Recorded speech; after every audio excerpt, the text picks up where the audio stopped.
Good morning, scholars. Today we're going to continue our analysis of the Heracles Furens, lines 31 through 34.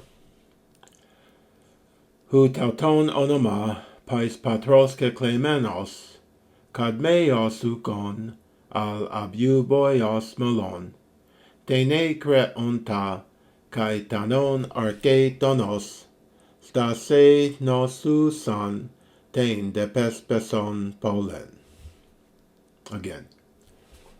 Hu tauton onoma pais patros kεκλημένος, kadmeios ukon al abuboios mολών, tene kreonta kai tanon archetonos, stase nosousan ten ἐπεσπίπτωThe pollen. Okay, so this first little bit, in fact the first word, is one of those instances where Greek can drive you to distraction. You see the first word, who. And we've already seen this earlier, hu katoi kistein ego, where it's to be found accounted for on the chart of correlative adverbs, where who means where.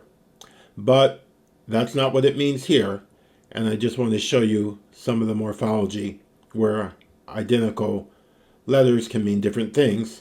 So you look here and at the personal pronouns of the third person. You see the first column is ego, I in the singular. The second column is su, you, but the third column is he, she, it. And you look at the genitive under he, she, it, and you see who with the circumflex and who enclitic as the genitive of, of him, of her, of it. And likewise, if you look down at the relative pronouns, you see in the genitive of the masculine and the neuter, who. So this is where a word can drive you to distraction if you're just a beginning student. And in fact, I don't think the grammar here or the syntax is absolutely clear, but thank God the text itself, since the previous sentence ends with a period, there's no way that this could be either the relative pronoun or the adverbial relative, so it has to be the third person singular pronoun in the genitive. So, who, of, him, tauton onoma. Okay? Tauton onoma pais patros kεκλημένος. And again, it's important to just be really aware, to have all this organized in your mind, that this form, who, can actually be three different things. Okay, moving forward. Okay, so we have hu tauton onoma pais patros kεκλημένος, and we see tauton is a putting together of to and auton, and that boils down or constitutes αὐτός, a form of αὐτός in the attributive position. Now, so after the article, in attributive position, and if you don't know what that is, check out Smythe 1154. It's opposite to predicate position. But after the article, in the attributive position, αὐτός in any case means the same. Okay, so ho αὐτός aner, it means the same man. Tu autou derus, genitive of time, duration, during the same summer. Ta auta tauta, these same things. So hu tauton onoma pais patros kεκλημένος. And if you want to review overall the three main uses of αὐτός, then look at Smythe 1204. I'll not go over it here because I want to keep the video as short as possible, but that's the section that you need to be looking at to review αὐτός in its three uses. Okay, so κεκλημένος The acute over the second from the last syllable is the giveaway that we're dealing with a perfect passive participle. That, and of course, knowing the principal part, recognizing it by virtue of the reduplication, kεκλημένος. And so in the perfect passive, it means to have received a name, to bear a name. And the principal parts, κεκλείσομαι is the future of the passive. κεκλείσομαι is the future, εκλείτεν, and κεκλείμαι is the perfect. But hu tauton onoma pais patros κεκλημένος. And then we have one of my favorite verbs, principal parts, because of the strange thing that occurs in its formation. We have the second aorist of blosko, and you say to yourself, my gosh, how do I get from blosko to molon? Well, you see that blosko means to come or to go, and that your stems are mu omicron, mu omicron lambda and mu lambda omega. And somehow you go from blosko to molon. But you will see that that is explained when you read 130 and 130D in Smythe. He says, and we skip the first part of 130, he says beta is developed between mu and rho, or lambda, as in Mesembria, south, Mesembria, from Mesembria, you see that you see the beta inserts itself between the mu and the rho to form Mesembria. And same thing with well, you see it working at 130D. So in Homer, me bloka, I have gone from mlo, mol, in emolon. At the beginning of words, this mu is dropped. Thus, blosko, go, and brotos, morto, for blotos, mu, beta, rho, omicron, from the root mro, or more, as in mortuus, Latin for dead. And in composition, the mu remains, as in ambrotos, immorto. But abrotos, immorto, is found from brotos. Okay, so the key here is just this wacky fact that beta from blosko has disappeared, or actually that beta has been inserted in the movement from the simpler stem molo to blosko. And it's a very strange set of principal parts that you do well just to copy out 10 or 12 times and keep in your list. Okay? So kadmeos ukon al abuboios molon. And there again we have our second aorist nominative masculine singular participle. Molon, as you can see, not only by the stem, but more importantly by the accent on the final syllable. Okay. Stase no susan tein de pespeson polen. I wanted to show the whole entry for stasis because it's such an important word in Greek thought and especially in political thought. It can refer to a standing or a posture of standing, or a position or station, but most importantly, if we go down to 3, it refers to a party or company or band, a group of people formed for seditious purposes, or a faction within the government. And then so under 3 you see 2, it becomes the abstract for sedition or discord. Okay, so stasin poiestai for my Socrates, and pollen estasen embalen. So here we have stase nosusan ten de pespeson pollen. And again, like I said, this notion of stasis is extremely important in political thought. And you have this wonderful book, Aristotle and Political Enmity and Disease, by Kostas Kalimstis. Sorry for massacring his Greek last name.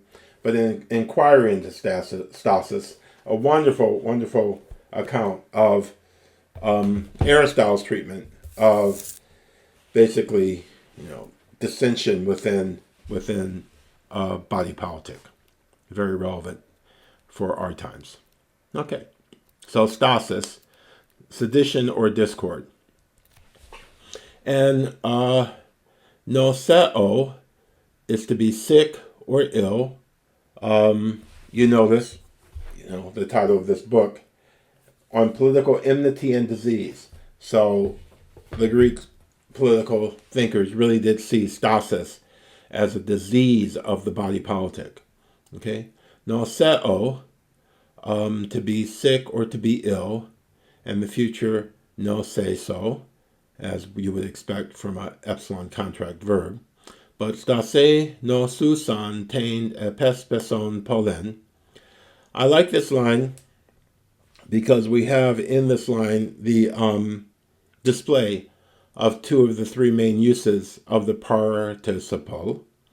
And so nosusan here is an attributive participle, as described by Smythe. The attributive participle with any modifier, with or without the article, modifies a substantive like any other adjective. So, tende pollen nosusan, this here city being sick, suffering from illness. Nosusan modifies pollen, tende pollen, just like any other adjective would. And that's going to be contrasted with epespeson, which is an example of the circumstantial participle.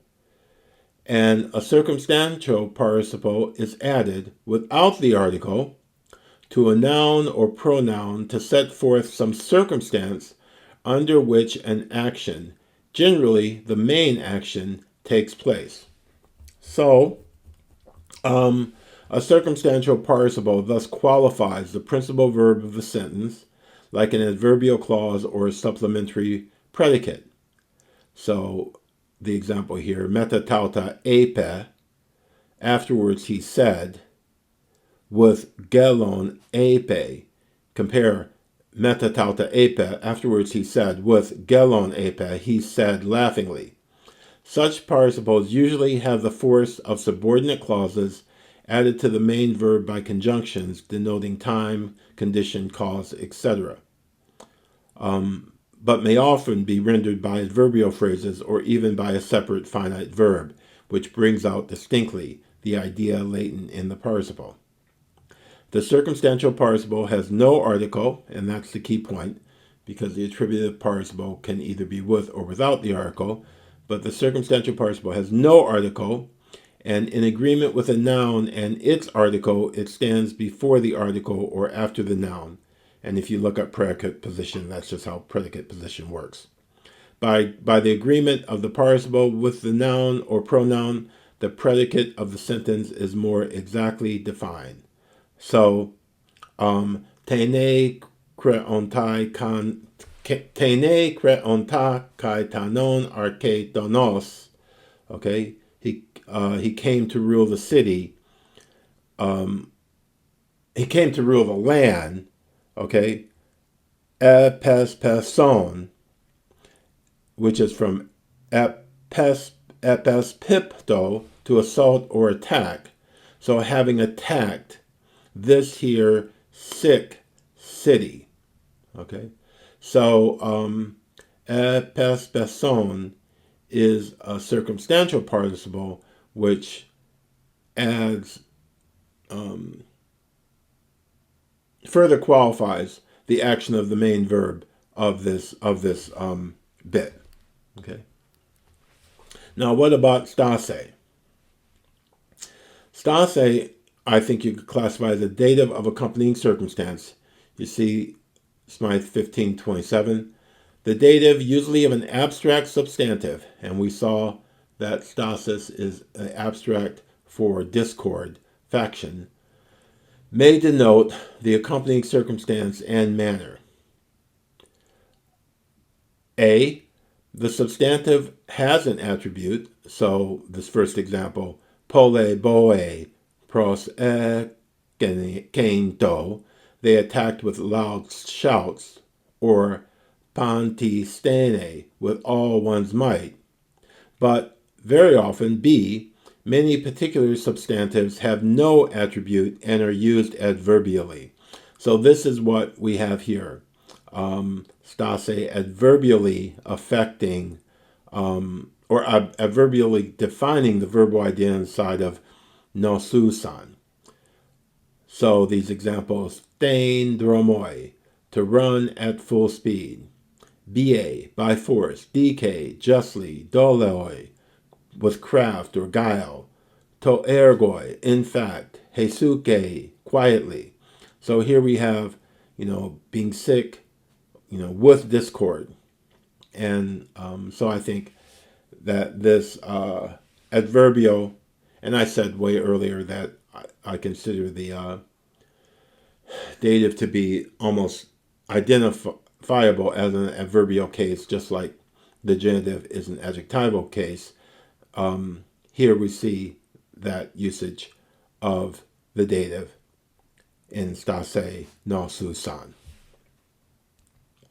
So, hu tauton onoma pais patros kεκλημένος, kad me os ukon al abuboios molon, dene kreonta kai tanon arkeitonos, stásι νοσέωθαν teind ἐπεσπίπτωThe pollen. Again. Hu tauton onoma pais patros kεκλημένος, kad me os ukon al abuboios molon, dene kreonta kai tanon arkeitonos, stásι νοσέωθαν teind ἐπεσπίπτωThe pollen. I'll read it again more slowly with the caesura breaks so you can repeat after me. Hu tauton onoma pais patros kεκλημένος, kad me os ukon al abuboios molon, dene kreonta kai tanon arkeitonos, stásι νοσέωθαν teind ἐπεσπίπτωThe pollen. And I apologize, the stásι, actually the alpha is short, so that scansion is marked as wrong, but I'm not going to remake the slide. Okay, please subscribe, hit the notification button, have a good day, and keep working hard. Goodbye.